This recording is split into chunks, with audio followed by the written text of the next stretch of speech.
Hey, what's going on everybody? Josh Quinones here. So the OnePlus 6T has been out for around maybe 5.5, close to 6 months now, and has been in my rotation of phones since then. And in this video, I'm going to talk about what my experience has been like with this device over that time. But before I do, make sure you hit that subscribe button so you don't miss out on any other future videos to come. Okay, now I got to start off by saying this is still one of the fastest devices I have ever used. It still has a great snappy performance with no lag at all. Like literally, I haven't experienced any lag at all. It's pretty impressive. And this is one of the main things that keeps me coming back to this phone. And not only that, but the battery life is insane. I can easily, and I mean easily, make it through a full day of use without any worries at all of it dying out on me, and even into the next day sometimes, depending on how heavy my usage is. It still amazes me how I'm able to get anywhere from around 7 to 10 hours of screen on time to this day.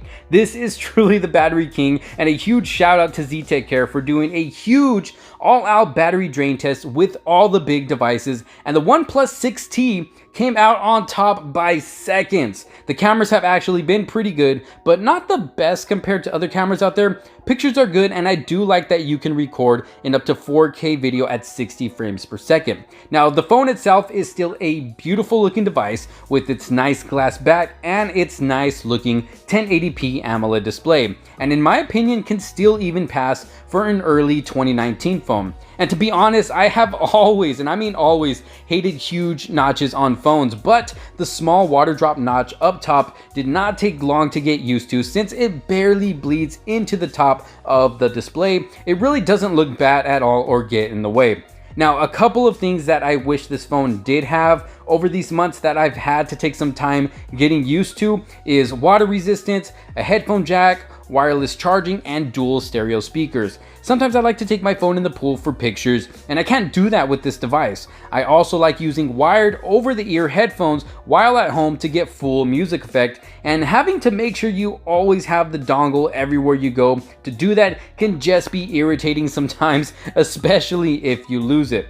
Now, I do prefer wired charging over wireless charging because it's just a lot faster, but there are some times where wireless fast charging is a lot more convenient, but it isn't a deal breaker. And like I said earlier, dual stereo speakers would have been nice because the one speaker down at the bottom doesn't get the loudest. I mean, depending on what environment you're in, it can be loud enough, but a second front-facing speaker would have been nice to add some volume, especially with how easy it is to cover up the bottom speaker.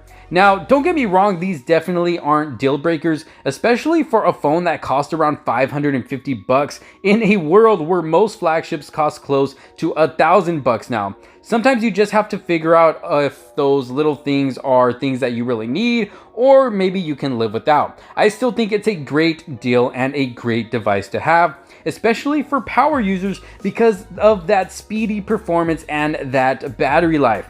In-display fingerprint reader still works fast, and that facial recognition has to be one of the fastest I have ever seen.